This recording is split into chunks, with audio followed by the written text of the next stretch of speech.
조갑제TV 시청자 여러분 안녕하십니까? 저는 조갑제닷컴의 조사별입니다. 2022년 12월 19일 저녁 6시를 가리키고 있습니다. 윤석열 대통령에 대한 국정 지지율이 지난 6월 이후 처음으로 40%를 넘어서는 결과가 나왔습니다. 자, 리얼미터 조사 결과인데 국정 수행에 대한 긍정평가 41.1%를 기록했습니다. 자, 지난주보다 2.7%포인트 상승한 수치입니다. 부정평가는 56.8%로 2%포인트 하락했습니다. 자, 최근 한 달 사이에 리얼미터, 갤럽을 포함해서 거의 모든 여론조사에서 상승 추세를 보이고 있습니다. 자, 잠시 그래프 보실까요? 자, 리얼미터 조사 결과인데 최근 추이를 보시면 그래프에서 그대로 드러나죠. 자, 밑에 있는 긍정평가 계속 지금 상승 추세입니다. 자, 지난 6월 이후 7월 들어서 계속 30% 아래에서 머물렀는데, 자, 거의 5개월 만에 40%를 넘어서서 41.1%포인트까지 올랐습니다. 자, 부정평가도 계속 하락 추세를 보이고 있죠. 자, 그래서 60% 아래로 내려와서 56.8%를 기록했습니다. 자, 고무적인 것은 20대에서의 지지율 회복세가 아주 큽니다. 자, 그동안 20대의 지지율이 굉장히 하락했었습니다. 자, 윤석열 대통령이 당선할 수 있었던 것은 20대의 지지가 있었고 또 70대 이상의 지지 그리고 중도층의 지지가 있었기 때문에 승리할 수 있었습니다. 자, 그런데 지난 6월 이후에 20대 그리고 중도층의 지지율이 굉장히 떨어졌었는데 자, 여기서 큰 회복세를 보였다라는 것이죠.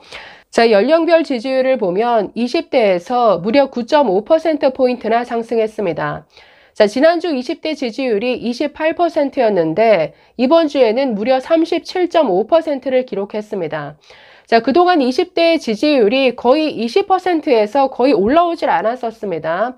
거의 6개월 이상 20%, 때로는 20% 아래까지 떨어진 적이 있었는데, 자, 이게 37.5%까지 올라왔다. 이거 굉장히 중요한 변화죠. 자, 이어서 70대 이상에서 7.0%포인트가 상승했고, 40대에서 6.5%포인트가 상승했습니다. 자, 지금 20대 지지율이 37.5%, 30대가 35.7%, 40대 30.8%, 50대 35%를 기록하고 있습니다.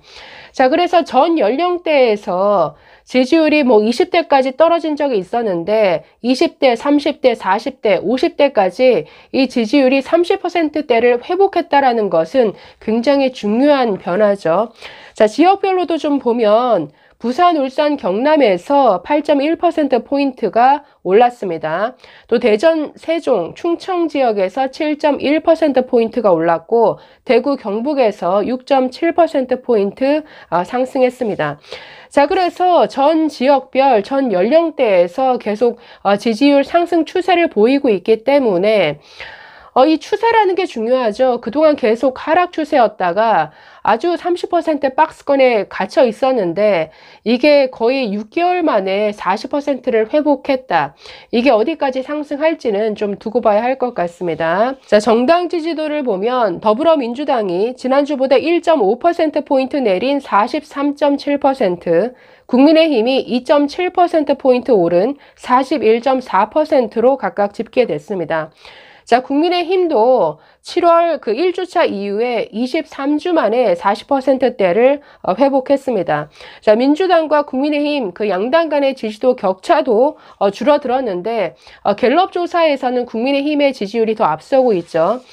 자, 갤럽 조사에서도 4주 연속 상승세를 이어갔습니다.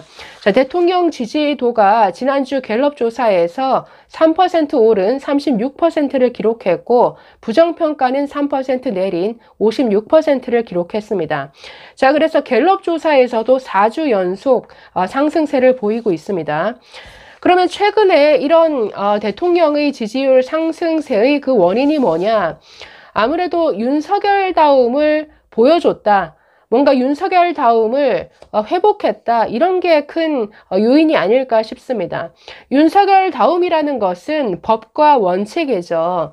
자, 지난 화물연대 파업에서 보인 아주 원칙적인 대응, 그리고 민주노총에 대한 아주 강경한 자세.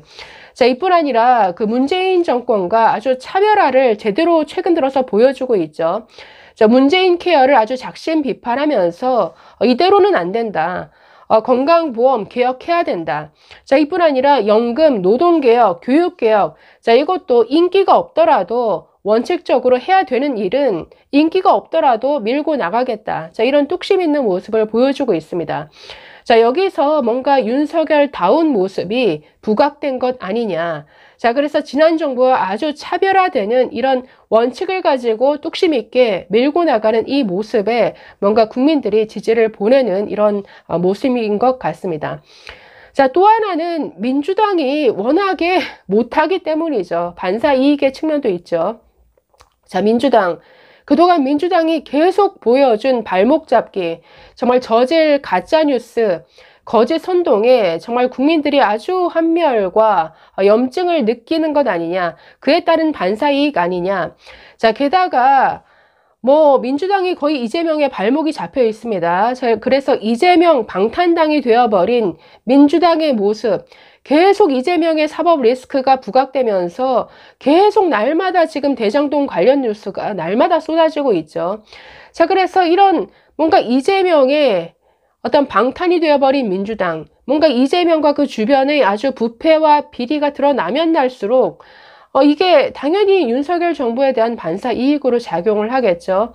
자, 그래서 윤석열 대통령이 제대로 된 윤석열다운 모습을 보여줬다. 그리고 민주당이 워낙에 망가지고 제대로 못하고 있기 때문에 그에 대한 반사 이익. 자, 그러면 여기서 남은 것은 대체 국민의힘은 뭘 하냐라는 것이죠. 자, 저는 이대로 과연 다음 총선을 이길 수 있겠는가? 국민의힘의 모습을 보면 정말 한심하다는 생각밖에 안 듭니다. 아니, 오히려 윤석열 정부, 윤석열, 한동훈 등으로 대표되는 이 윤석열 정부의 이미지는 굉장히 새로운 엘리트의 출현, 뭔가 새로운 모습들이 있습니다. 기존 정치권, 이 여의도 정치와는, 그러니까 윤석열이라는 인물 자체가 외부에서 들어온 새로운 인물이죠. 정치 초보입니다. 그로 인한 뭔가 기존 정치인들과 다른 이런 새로움이 있는데, 그에 반해서 국민의힘, 아니 이준석을 쫓아낸 이후에 전혀 새로운 모습을 보여주고 있지 못합니다. 그러다 보니까 참 한심하게, 아니 한동훈 차출론까지 국민의힘 내부에서 얘기할 정도니까 정말 국민의힘, 이 윤석열 정부는 지금 모든 분야에서 정말 이 문재인 지난 5년간 싸질러 놓은 이런 것들을 수습해 나가면서 정말 비정상을 정상화시키느라 아주 사활을 걸어야 되는 이런 입장인데, 뭔가 이런 정말 간절한 모습이 국민의힘에서는 전혀 안 보인다라는 거죠. 아니, 이준석이 나가고 나서 새로운 인물 하나도 없죠. 올드보이들이 그 안에서 정말 우물한 개구리 다투듯이 아주 올드보이들이 그냥 말로 싸우는 이런 모습을 보여주고 있습니다. 뭔가 국민 앞에 절박하게 호소하는 것도 없고, 뭔가 이것만큼은 정말 개혁을 밀고 나가야 된다, 정치 개혁을 하겠다, 이런 새로운 변화 하나도 보여주고 있지 못하다라는 거죠. 이런 상태에서 과연 그래서 윤석열 정부의 고군분투만으로 이 지지율이 뒷받침되겠는가? 윤석열 정부가 좀 새로운 추진력을 갖고 개혁을 밀고 나갈 수 있게끔 이 국민의힘이 좀 뒷받침해 주기를 바라는데, 네, 걱정부터 앞섭니다. 감사합니다.